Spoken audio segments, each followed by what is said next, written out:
Oates clearly faces a serious moral quandary. On one hand, he can bench Miller, likely lose the championship, thus costing him, the coach, possibly an extension on his $4.5 million contract. On the other hand, he plays Miller, wins the NCAA championship, takes the PR hit, and shockingly gives the NBA a moral victory. With us now, Garrett Bush, host of the Ultimate Cleveland Sports Show, sports agent Doug Eldridge. Gentlemen, it's good to see both of you. Garrett, start with you. I know we were all surprised the NBA has the moral high ground. Next, we will report the sun rises in the West. But seriously, what does the NBA understand about players' behavior and judgment that may not be illegal, but is certainly conduct unbecoming, that the University of Alabama and Nate Oates does not? Well, it goes back to Adam Silver. Adam Silver has done it not once but twice, but officially stripped teams of their ownership. The owners, when you look at the LA Clippers a couple of years ago, you look at the Phoenix Suns a couple of months ago as well. Those guys, they didn't bring guns, but they had conduct unbecoming of what they felt the NBA was representative of. And they've officially made those team guys really sell their teams, and these are the owners. So what happened in this situation is if you got Ja Morant or you got any other players, when you hold the owners to that threshold and standard, they pretty much know that if you do have that behavior, they have a responsibility to take care of the players as just as well to take care of the ownership. Doug, you're involved on the money side of sports. You're an agent, you're a PR guy, et cetera. We were always told that the NCAA was at a higher standard even than the pro sports. They were about student athletes. Can we finally sort of give up the ghost on the NCAA if they won't even hold Alabama to account? Well, you and I have joked in the past that the entire moniker of a student athlete is like Haagen-Dazs. It's a marketing gem. It's a nonsensical, hollow term. We're talking about billion-dollar entities, and as my friend just said, the NBA does north of $12 billion a year, the NFL north of $16 billion, the NCAA does $1 billion a year on March Madness TV contracts alone. But I want to back up a step, because in the absence of Miller violating an Alabama state law, a university law, or an athletic department law, the university doesn't have standing to suspend him. The court of public opinion might be throwing tomatoes and yelling from the cheap seats, but they don't have standing to do so. Doug, we've gone over this so many times. We've gone over this so many times. There is always a morals clause in my contract, in any student-athlete code of conduct.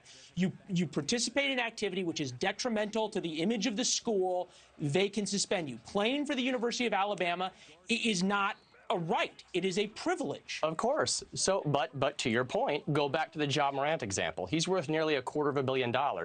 Yet, his conduct, however unbecoming, torpedoed a Powerade deal that was in the works that would have been very lucrative for him. You and I have talked about morality clauses, which is the actual component you're discussing, all the time.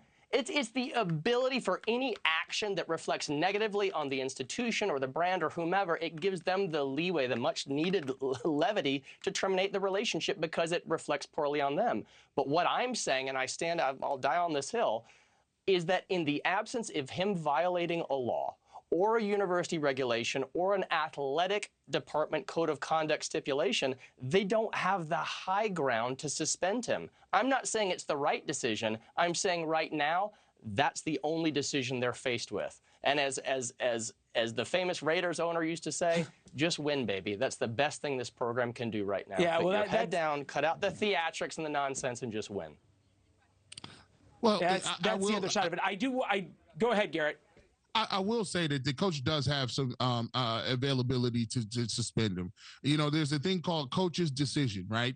And you can decide the player's either going to play because he violated your rules or your standards, and it has nothing to do with the university. You can say, hey, look, he's not going to play. He violated our team rules, our standards that we have, and he's just not going to play. And I'll let you guys know when that changes. And any coach could do that. So, yeah, you don't have to go to jail or you don't have to be found guilty of anything to actually be punished by your coach. That's not true. Not on the university standard, because it's a state university. He's an employee of the university. The coach is bound by the regulations that govern the players. I'm not saying that he shouldn't be suspended. I'm just calling balls and strikes here. The coach doesn't have the subjective unilateral standpoint or purview to administer a suspension. He doesn't have let's that. Let's take it to a different level, though. You do have the ability, though, to either have your players get media coaching or not, to understand things or not. We're going to play back-to-back Ja Morant's statement. Remember, nobody got hurt in the Denver nightclub that we know of. And then we're going to play Miller's comments back-to-back. Take a listen. Well, the gun wasn't mine. It's not who I am. I don't condone any type of violence, but I take full responsibility for my actions. Made a bad mistake, and I can see the image that I painted over myself with my recent mistakes. But in the future, I'm gonna show everybody who Ja really is, what I'm about, and change this narrative. I never lose sight of the fact family has lost one of their loved ones that night. This whole situation is just really heartbreaking. Respectfully, that's all I'm going to be able to say on that. It's not that hard, Garrett. Yeah, I think sometimes when I watch athletes up there, they got NIL, or name, image, and likeness. And sometimes people have to understand you have to develop that name, image, and likeness. And universities need to do a better job of giving these guys coaches, of giving guys opportunities to speak in front of the camera and go through media training, because, your messaging on some of these issues seems a little tone deaf. I get that you're a basketball player, but you are a high-profile basketball player at a top-notch Division I program looking to win a national championship. So I think Ja Morant, he has the wherewithal to get some guys coaching him up and telling him what he can, will, and should say. And I think they need to do a better job at that at collegiate level as well. Yeah, Doug, let's just talk about money here. We got a statement from Jamea Harris's mother, and we'll put it up on the screen for you. I thought it was pretty incredible what she had to say. It's painful to watch. I see it every day on the news. This is what she said. Coach Oates is only concerned about protecting his asset Miller, not the safety and welfare of his teammates. Also, Coach Oates should not refer to his players as his sons, because Miles was once one of those sons. He was quick to throw him away because he wasn't as useful as Miller, referring to one of the other people involved in this tragic incident. Let's just zoom out here. If this all goes the way Brandon Miller thinks it's going to go, he's going to make an awful lot of money in the NBA. Can Jamea Harris's mom sue for any of that and maybe give some of that to her son, who now doesn't have a mom?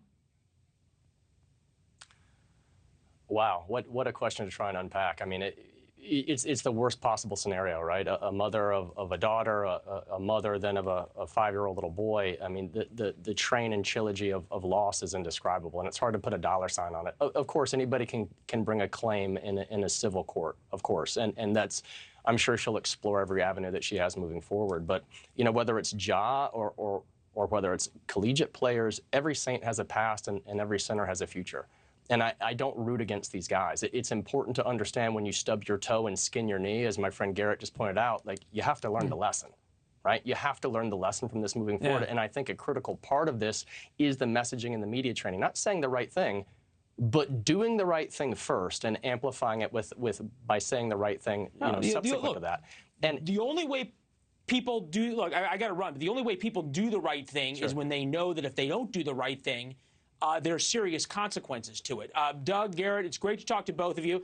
We got a long time in March Madness. Brandon Miller's not going anywhere. We're going to try to get a hold of, actually, the University of Alabama Student-Athlete Code of Conduct, which, interestingly enough, is hard to find on the internet, but we're going to work on it, and then we'll have you guys back and talk about it. Thank you both.